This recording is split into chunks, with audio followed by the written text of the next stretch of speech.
The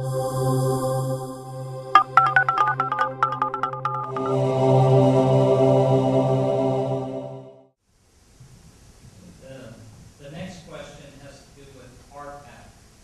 As you know, this last year, the realtors were actually second in the state to the criminal lawyers, just barely behind the criminal lawyers, in contributions that were made to candidates at probably about $116,000, which was very good. So obviously RPAC is very important. The question is, the Realtors Political Action Committee, RPAC, represents members on topics that affect private property rights and the real estate industry.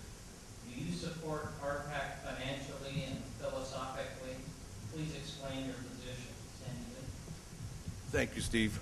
Well, I was RPAC chair last year for the state of New Mexico. And I've been an RPAC committee member ever since Doyle told me to do it. Now, did I like RPAC then? Not necessarily, because I didn't know what it was. And I learned a lot. I'm probably the luckiest guy to be a chair in a number of years, because that was the big year for our election.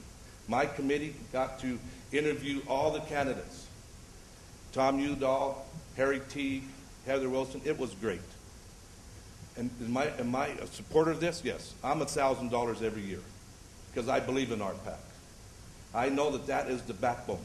Let me tell you why. Now, a lot of you folks out there have done short sales. How many people like short sales? I don't see any hands. How many people have done them? We've all done them. And we have to do them. Now, think about this. RPAC dollars did something for us that I didn't know when I was doing it, how important it was. RPAC dollars kept the banks out of our business. And if we wouldn't have done that, the banks would have been in this business today. And then when your customer has to turn in that make me cry letter to get the short sale approved, the banks have said, okay, we approve it. However, since we can sell real estate, you got to list it with us. That's what RPAC did for you. So yes, I'm committed to RPAC, and I'm committed that you need to be educated at RPAC. So part of my goals is helping you get educated how important RPAC is. And I will always stand behind RPAC. That is the backbone of our industry. Thank you. These two questions tie in, interestingly, the last question about value. Part of the reason that we have trouble raising sufficient funds for RPAC is that after you've paid $540 of dues to the realtor organization, some of which go to Albuquerque, some of which go to Santa Fe, and some of which go to Washington, or I guess Michigan Avenue, that there's a sense of, wait a second, haven't I paid enough already to have political representation? And so there's this huge struggle every year to raise RPAC funds. And I believe that that's because everybody's going, I think I've already done my part. And while RPAC, I think, is instrumental in making sure that we try and pick the best candidates, the day-to-day fight is fought on the legislative floor. And I know that certainly Random does a great amount of that effort. But I think that the struggle is, if I'm already doing it here, why do I have to do it there? And why is it optional? Because if legislative issues are so important to me, why don't we increase dues a little bit, have everybody pay, and everybody's in equally, because all those legislative issues affect each one of us. I would be stupid as a candidate to say I don't support RPAC, but I think if I watch the fundraising activities and the challenge that they overcome, it's because me, is sitting going, I think I've already paid for that. Which goes back to the value that we asked before. What value should the realtor organization give?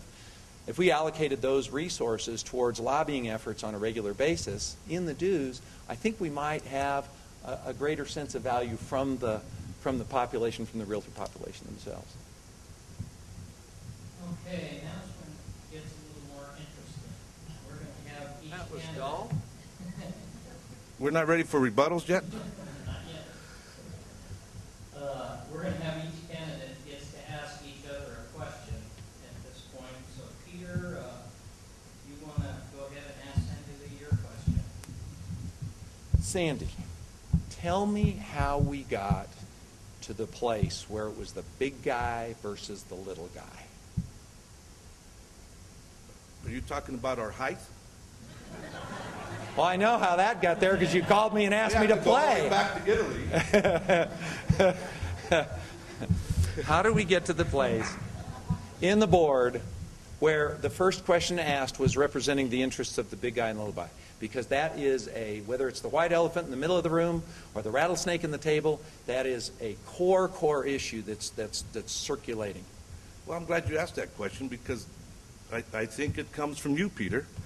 It's an issue, I think, where it is where your heart is in this business. I think it comes where we take care of all the realtors and not just a big company. And I think that's why it's in the room today. I knew this was going to come up. And I'm a realtor. It's like the year we've had already. The year that we're in a year right now where Barack Obama got voted in. And why did he get elected?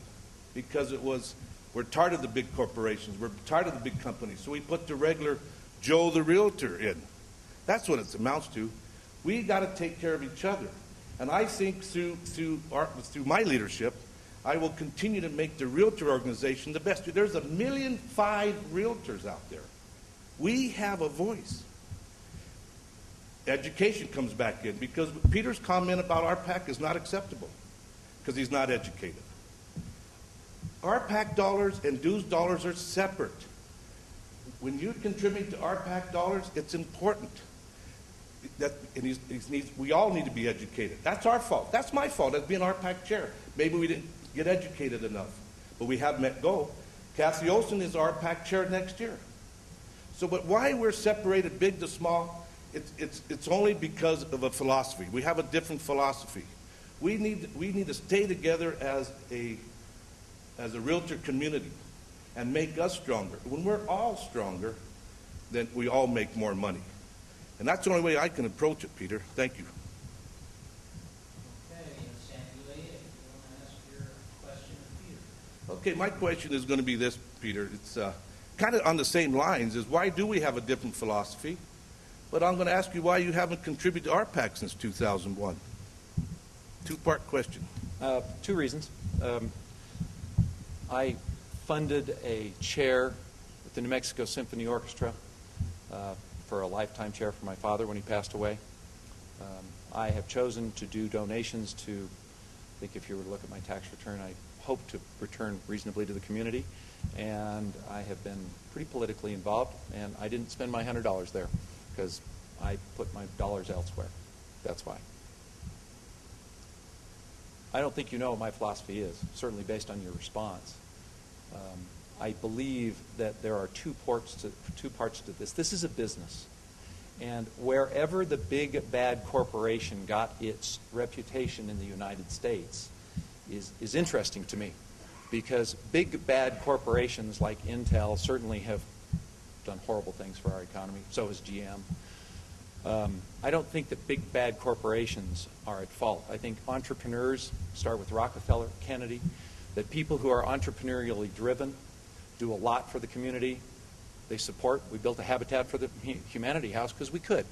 And so I don't necessarily subscribe at all to the notion that just because you're big A, you don't have other people in mind. This is a competitive business. And I don't think that a person in here has not gone on a listing appointment that they hoped to lose. Everybody hopes to win. Nobody goes, well, I don't care whether I lose this listing appointment or not. I hope Sandy gets it. That would be great. Let's call it what it is. The business is competitive. The reason I want to separate the retailing from the board is through the board's activity, we can be totally unified. Somehow Coldwell Banker got branded, the big guys got branded as the desire to take over the world. Well, how come we're all not mad at Google? Because certainly Google has a lot of money and the intention to take over the world. We're just in business, and that's all we're trying to do. So being branded as the big, ugly corporation I don't think it's accurate.